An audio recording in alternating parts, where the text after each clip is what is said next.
Belakang dia tidak menemukan apa-apa, Wak.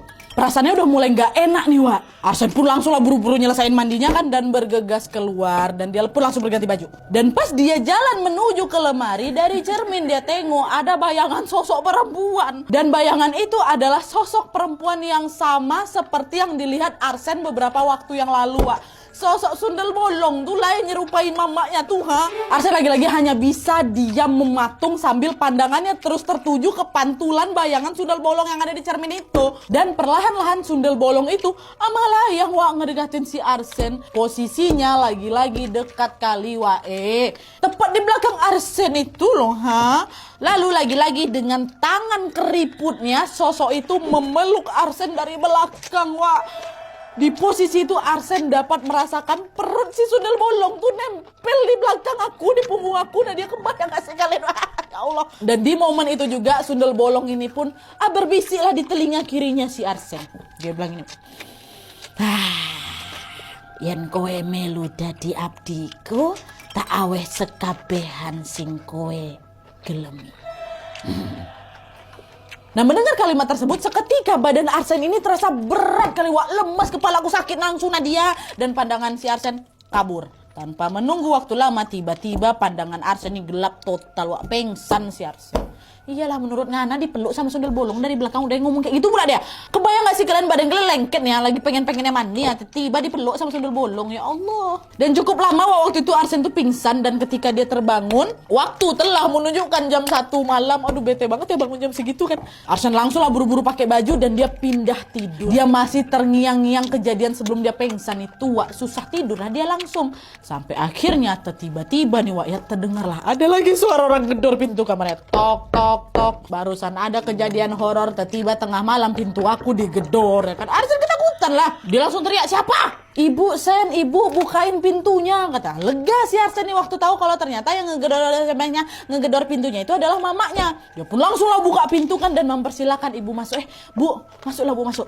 Dan pada saat itu mereka berdua nih duduk bersisihan, Wak, di pinggir kasur. Bersebelahan di pinggir kasur. Ibunya bilang, "Ibu mau ngomong sesuatu sama kamu, Sen." "Ngomonglah, Bu, mau ngomong apa?" Nah, mamanya bilang, Wak, "Pras kan sudah lama ngikutin ibu. Kamu bisa lihat kan hartanya Pras ini bergelimang. Toko emas yang dia punya juga selalu ramai. Ibu bisa memberikan hal sama kayak gitu ke kamu, Sen. Tapi ada syaratnya. Kamu harus ngasih ibu tumbal. Nanti kamu bisa kaya raya. Mau?" Tumbal, Wak.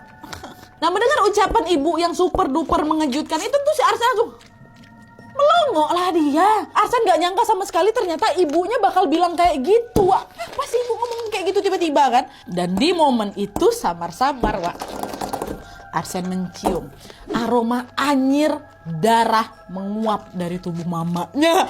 Dan disitulah Arsen sadar bahwa sosok yang lagi duduk di samping dia itu bukan ibunya, tapi ya Allah, Arsen langsung bentak. "Kau pasti bukan mamaku kan? Gak mungkin mamaku minta tumbal. Kau siapa? Mau kau tuh apa?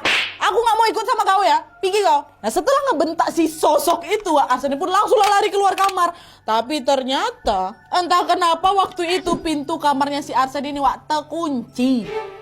Paniklah dia gak bisa keluar. Arsen gedor-gedor pintu. Ibu, tolong bukain pintu, Bu. Aku terkunci, Bu. Ibu, tolong. Kata Arsen. Panik Arsen, Wak.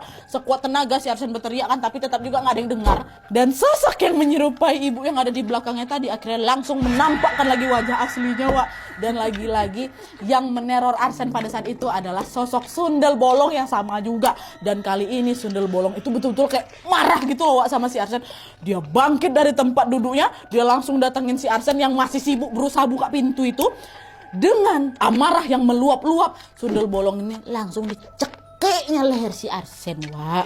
Pelan-pelan pandangan aku langsung gelap, Nadia. Langsung pengsan aku saat itu juga.